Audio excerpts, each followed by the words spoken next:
Cancer രോഗമുള്ളവൻ അല്ലെങ്കിൽ kidney ഉണ്ടായവൻ മറ്റു വല്ല ശക്തമായ രോഗമുള്ളവൻ അവനൊക്കെ 20 പ്രാവശ്യം ഫാത്തിഹ ഓതുക.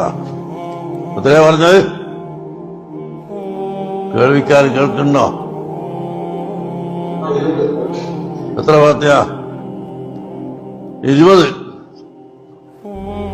20 ഫാത്തിഹ നിസ്കാരത്തിന്റെ ശേഷം ഓതുക.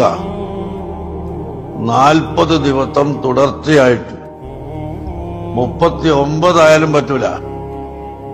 40 ദിവസം തുടർച്ചയായി നിസ്കാരത്തിന്റെ ഉടനെ 20 ഫാത്തിഹ ഓതിയാൽ ഇൻഷാ അല്ലാഹ് എല്ലാ ക്യാൻസർ രോഗവും മാറിപ്പോവും, എല്ലാ കിഡ്നി രോഗവും മാറും, എല്ലാ വയറുവേദനയും മാറും, എല്ലാ സുഖേടുകളും അല്ലാഹു തആല മാറ്റിത്തരും ഇൻഷാ അല്ലാഹ്.